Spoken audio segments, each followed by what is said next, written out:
We'll start again from here. This is on page 2, where he starts to make what is his unique point.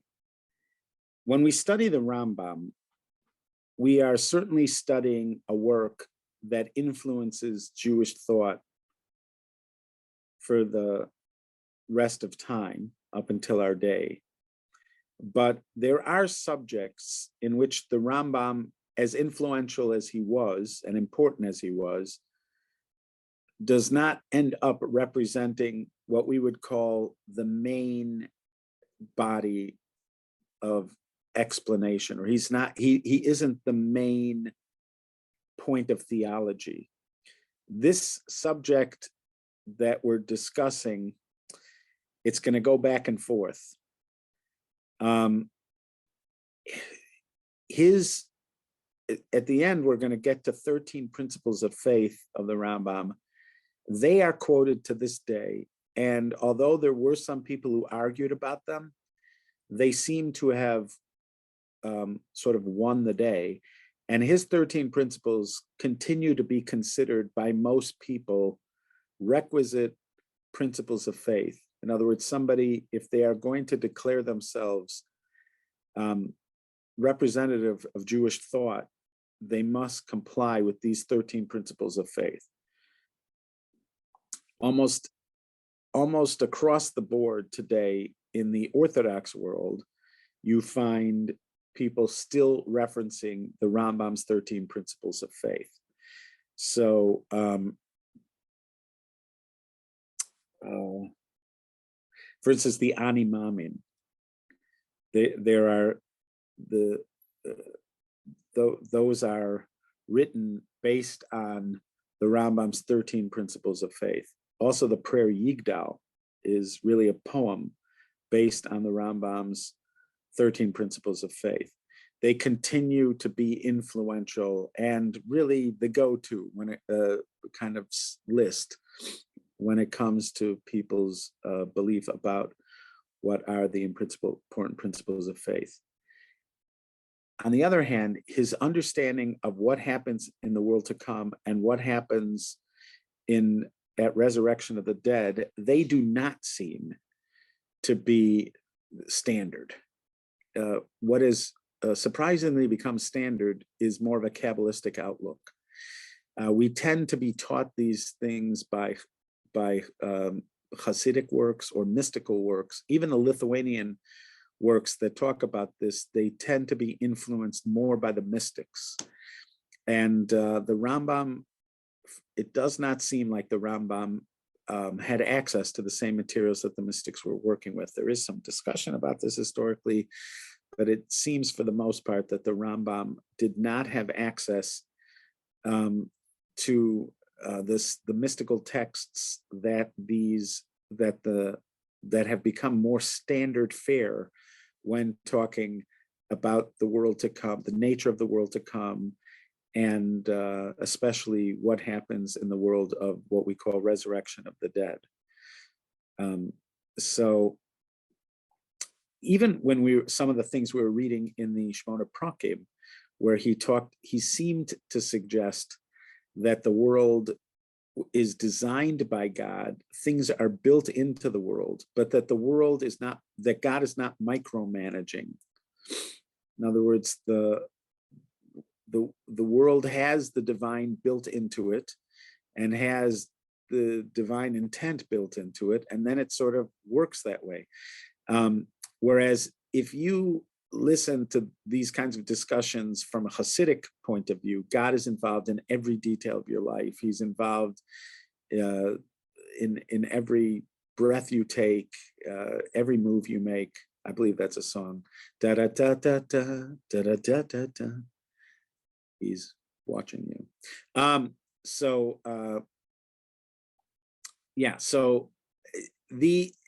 when it comes to certain matters, the Rambam's opinions have become sort of mainstream. When it comes to other ones, they're not as mainstream. The Kabbalists have taken over. So we're going to go back and forth between that. But even if what you're hearing is not the standard opinion about the subject, it's still a very important one. And it's an opinion that everybody read. This is another thing that I feel when you're reading what are considered classic texts, there are certain texts where you know that everybody who wrote about it afterwards, like for instance, let's say you study an early, like the Rambam. If you're studying the Rambam, everybody, if you read the Tanya, he read that Rambam. If you read the Arizal, he read that Rambam. If you read a Sephardic, like Reb Chaim ben Atta, the Orach Chaim, he read that Rambam. Everybody read this Rambam before they wrote what they wrote. Even the ones who disagree with it read the Rambam. So at the very least, when you read a text like the Rambam, you are reading what was considered an important opinion, and you're reading a text that everybody who had anything to say afterwards also read, even the ones who disagree with it. So that's the advantage to reading this. You may say afterwards, well, if some of these ideas are not what we are going to commonly come across in our own lives, what's the value of reading this? The answer is you're reading the thing that everybody else read. Everybody read it afterwards, every single person. And if they wrote something different, they wrote it knowing the Rambam wrote this, and they have to have some explanation for it. All right, so let's start again there. However, concerning this strange world to come, you will rarely find anyone to whom it occurs to think about it seriously or to adopt it as a fundamental doctrine of faith or to inquire what it really means. So people have all sorts of ideas about what's going to happen after we die or what's going to happen in the end of days. But he makes it sound like they have like a thought about it, but they don't think about it systematically. They don't study it. They don't try to really work it out intellectually. They just sort of have a thought and they say the thought, which I'm assuming is why a lot of people didn't write books like the Rambam until the Rambam, because that was the case about a lot of these things and people were okay with it. What happens after we die? I don't know. There's heaven, there's reward and punishment, there's whatever. Move on. So, and people didn't take it that seriously. And that's why people didn't write these long treatises about it. But in his time, or maybe 100 years or so before his time, people did start to wonder about these things more systematically. And therefore, it required somebody to do so sort of on behalf of the oral and written laws. In other words, to put together what they say in some kind of systematic way to explain what we mean when we talk about these things.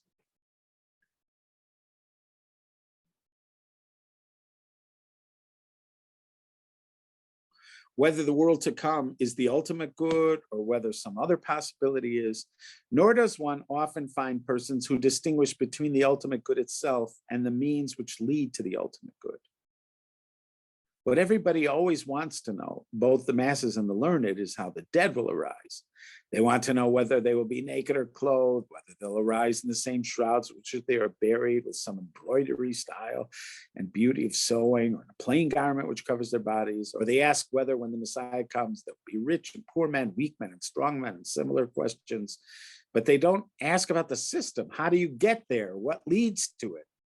You, however, who read this book thoughtfully, must understand the analogy which I'm about to draw from you. Prepare your mind to understand what I tell you about this.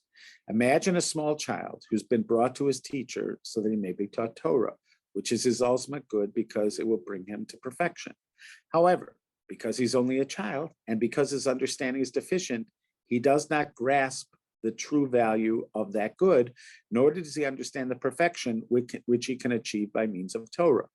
Of necessity, therefore, his teacher, who is a greater perfection than the child, loves in childish ways.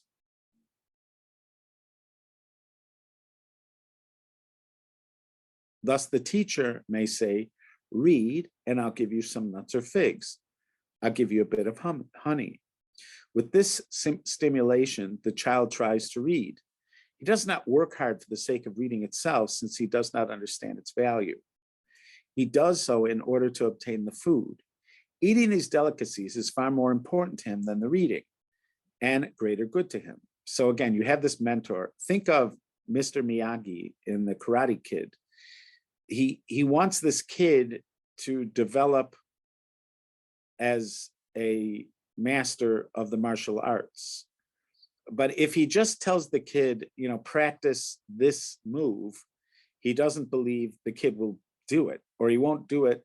He won't do it in a way that will help him to achieve mastery. So instead, he comes up with a story about him needing him to paint the fence around his lot or to wash his car collection. And even though it's also frustrating to him because he's a little bit older and Figs is not going to do it for him anymore.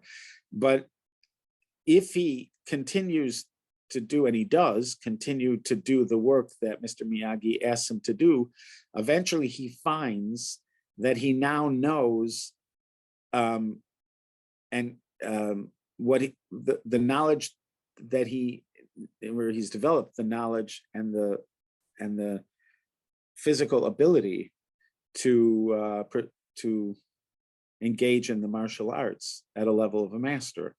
But if you would have just told him directly, you need to practice this, just do this over and over because this is going to help you defend against somebody else, he would never have gotten to the point of that kind of mastery. He needs to almost be tricked into studying it at first. This is how it is. It's just a bizarre thing about how the world works, which is that the best time for you to master information, your memory is most facile, your body is most adept, you are most capable of learning at the time when you are least likely to want to learn. So you have to be tricked into learning. So this is what he's describing. We have to be tricked into learning because somebody would say, why didn't I remember having this conversation with friends, like I'd be learning with friends people I knew when I was in high school. So now we're learning, let's say 30 years after high school. And they're saying, how come our teachers just didn't tell us this then? And I told them, I'm assuming they did. And we just didn't want to listen. The only difference perhaps between the teachers then and maybe some of the teachers now is they know how to trick us into learning it better. But we're just as impervious, we're just as uninterested in the information now as we were then. So when I was teaching at Our Sameach, I used to call it the Torah Entertainment Network. You'd have Rabbi Tatz, Rabbi Cordozo, Rabbi Gottleib, all these people that had made Torah study fascinating, but a big part of how they did it was to entertain. It wasn't simply that they came up with clever ideas, they were also entertainers. And entertaining is a way to get us to listen to deeper ideas. And this is true with me too. At my age, I still, for the most part, need to be entertained in order to do, there has to be something in it for me. Either it's entertainment or there's something else in it for me. I find myself still bribing myself when I'm trying to get at new information. So let's say you know this. Let's say you know that they're tricking us into studying information. So that means you have to look at what they said and you have to be able to distinguish between the candy and the actual material. What is it they wanted us to know? And then you sort of go back and you look at it, but with different eyes. You're not still holding on to the candy. You're not still washing Mr. Miyagi's cars. You now have let go of what was the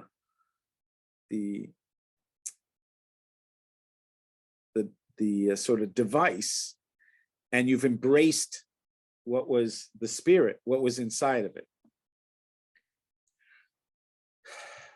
He reads in order to obtain the food. Eating these delicacies is far more important to him than reading, and greater good to him. Therefore, although he thinks of study as work and effort, he's willing to do it in order to get what he wants, another piece of candy. As the child grows and his mind improves, what was formerly important to him loses its importance, while other things become precious.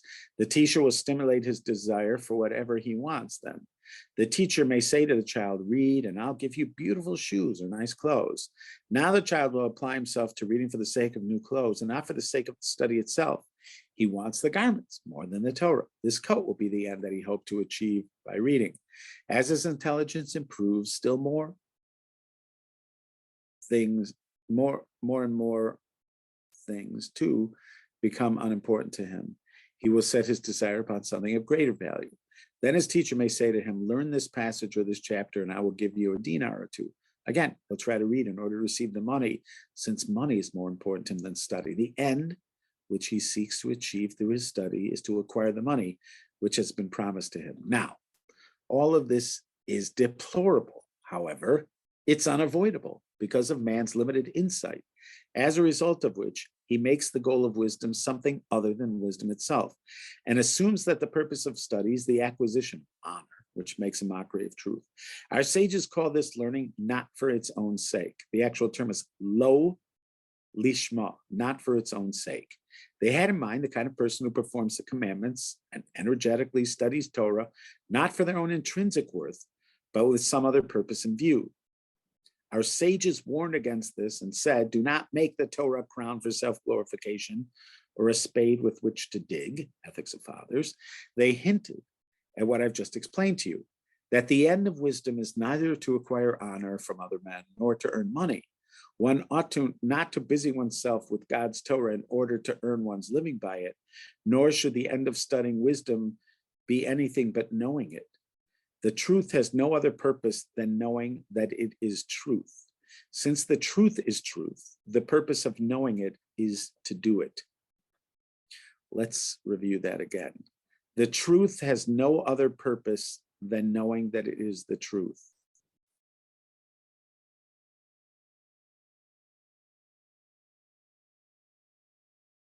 Since the Torah is truth, the purpose of knowing it is to do it. A good man must not wonder, if I perform these commandments, which are virtues, and if I refrain from these transgressions, which are vices, which God commanded us not to do, what will I get out of it? This is precisely what the child does when he asks, if I read, what will you give me? The child is answered in some such way because when we know his limited understanding, his desire for something other than the real goal, we answer him on his level of folly, as it is stated in Proverbs 26:5. Answer the fool according to his folly. Our sages have already warned us about this. They said that one should not make the goal of one's service of God or doing the commandments anything in this world of things. Antignos ish soho, the man who would achieve perfection, grasped the truth of things precisely, meant precisely this when he said, do not be like the servant who served their master for the sake of receiving a reward. Be like the servants who serve their master without expecting a reward. He meant by this that one should believe the truth for the sake of the truth. We say of such a man that he serves out of love. To him the sages have applied the verse, his profound desire is in God's commandments. Rabbi Eliezer said, in his commandments, but not in the reward of his commandments. Imagine an artist, a painter,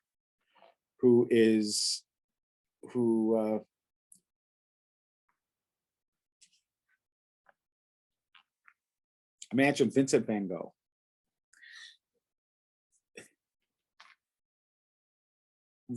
There were Vincent van Gogh painted. Did he always have the market in mind when he painted? He was always painting. If somebody asked him, who's going to buy this painting? Are you painting in the style that sells, for instance? And who's going to buy this painting? He is frustrated when he gets asked that, as many artists are. Who is going to buy this? There are some people who have the market in mind and design things exactly for the market. I can remember several times where I just, like, there was one time where I decided, this is years ago, this is like, I don't know, 30 years ago or 30 something years ago, I decided I wanted to try my hand at children's stories because it seemed like I could use some money, and it seemed like you could make some money writing children's stories. You cannot make a lot of money, but at the time I wasn't thinking in terms of a lot of money. I was in Kollel. Even like, so what happened was I wrote a children's story, like I'm talking about like for a 3-year-old. I wrote it and I sent it in to this publisher, and they said, we'll pay you $500 for it. This was not a good thing because it made it look like I can just write something and I'll get $500. And for me, $500 at that time was a lot of money. So I decided, I'm going to look into this. So I have a friend who I bumped into since then, Shmuel Cafe, who was a graphic artist. He was a really creative guy. And he did, so I said to him, I'll write the stuff. We'll be partners 50-50. I'll write it. You'll do the art. And so we did one, and then we pitched it to Artscroll. And then an Artscroll actually took interest. They said they're interested in it. And he did a few more. It was based on a Midrash. It was like based on some Midrash somewhere, and I wrote it as a children's story. So they were interested. And it looked like and this was going to be a couple $1,000s. This was not just going to be $500. But then at one point they just said they lost interest. I remember it was like the guy goes, they just lost interest. I go, what do you mean they lost interest? Do they want us to change something? No, they just lost interest. This whole thing, it's over. And I realized that from this, that this is like a path that my next thought was, so what do they want to sell? And now I'm going to start studying what they want to sell, what they do more, and see what the kind of things they buy is. And then I'm going to design it for that. And then I realized I don't want to do that anymore. I don't want to write stories just because I figured out what somebody else wants to do. This was something I sort of like doing. I thought I could, do it. But now the idea of just figuring out what somebody else wants in order to do it, in order to sell it, and to spend your life doing that, I didn't want to do it. And I never do it with anything that I write. And I have absolutely no commercial benefit out of anything I've ever done. But I don't entirely regret it, because I still like writing. I still very much like writing, and I find it a form of expression that's important to me, even though I will not get any commercial benefit from it.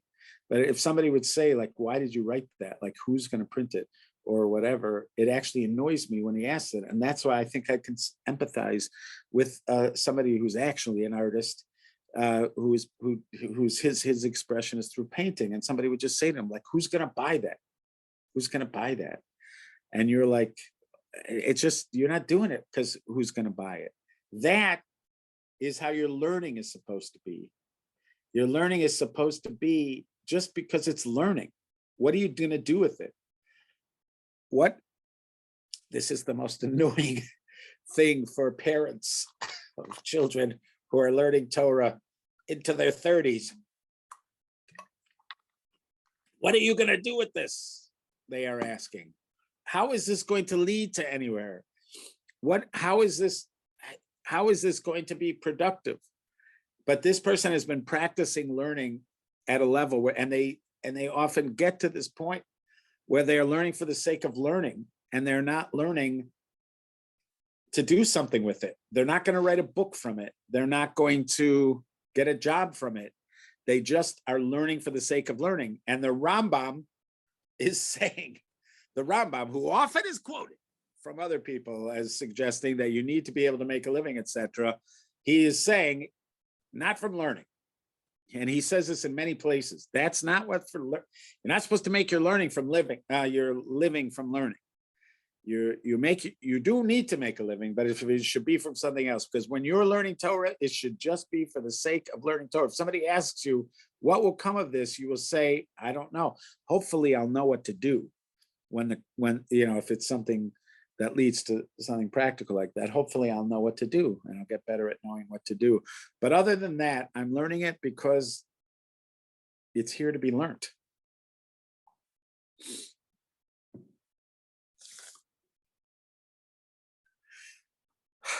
All of this is clear proof of what we have said. A passage from the Sifri makes the point even better. Should you be tempted to say, I will study Torah in order to become rich, or in order to become a rabbi, or in order to receive a reward in the world to come, Scripture says to love the Lord your God. Whatever you do, do it only out of love. It has now been made quite clear to you that this is what the Torah means, and our sages make fundamental. Only a disturbed fool, whose mind is deranged by folly and by fantasy, will refuse to recognize the truth. Now, at this point, when he's using these, he does this every once in a while. And when he does this, it's because he's trying to make it clear that this is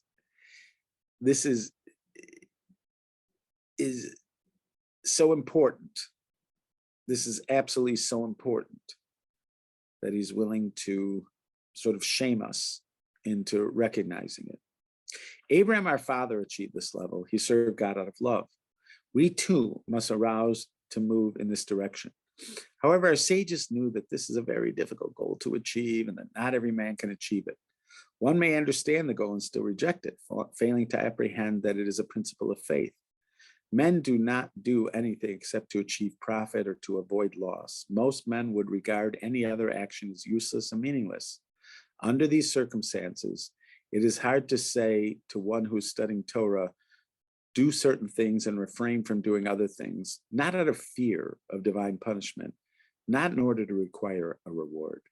This is an exceedingly difficult thing to do because most men have not achieved such truth that they are able to be like Avram, our father. Therefore, in order that the masses stay faithful to the commandments, it was permitted to them that they might hope for a reward and to warn them against transgressions out of fear of punishment. It was hope that they might be urged to strengthen their intentions so that they would ultimately grasp the truth, the way toward perfection. Just like a child in the analogy which I cited above. It was for this reason that the sages charged Antigonus of Soho with indiscretion. They had him in mind when they said, "Oh, wise ones, be careful with your words. The masses, after all, lose nothing when they do the commandments out of fear of punishment and out of hope of reward, since they are not perfect. It's good for them insofar as it strengthens and habituates them in loyalty to what the Torah requires. Out of this effort, they may be awakened to the knowledge of the truth and serve God out of love." This is what the sages meant when they said a man ought always to labor in the Torah, even if not for its own sake. For doing it not for its own sake, he will come to do it for its own sake. You must know that the words of the sages are differently interpreted by the three groups of people. Okay, so now he's about to get to something else. But again, let's just to review his point here. What he's saying is, what happens in the next world happens in the next world. And whatever we can learn about it, we're going to learn about it. The fact that there is so much emphasis put on the rewards of the next world is because we tend to need motivation. The next world is not glorious because of the reward it represents. It is glorious perhaps of its own nature, but not as reward. The emphasis on reward and punishment that is so much a part, it is so much a part of how people view what happens next, the reason it's emphasized is merely because we are people that need to be motivated. It isn't what it's all about. It's not all about reward and punishment. It's just, it is what it is, and we can study what it is. And if we do, we're gonna, at some point when we study what it is, we're going to find fantastic, wonderful concepts that come into view and that are not about reward and punishment. It's not that there isn't reward and punishment, but in other words, there are consequences to our behavior. But the reason they're characterized and brought to the forefront in every kind of conversation, they're characterized so vividly, is because that, for most people, is what motivates us to do good and to stay away from evil. And so, because we need that kind of motivation, because in a certain way we're like children, and we need these kind of motivations, that's why these are characterized as they are typically. But that's not what they're about. They're not simply about that. They're not the carrot and the stick, and that's it. No, the carrot and the stick are the least of them. The problem is, if you think you're going to take away the carrot and the stick, that's a huge mistake too. And that's what he's saying with Antignos Ish Sofa, because if you take away the carrot and stick, then they think there's nothing there. And by they, I mean me. I'm including me in this. Okay. We are on page 6, which is where we got to the last time, but I felt like we needed to repeat this. And we will then move on tomorrow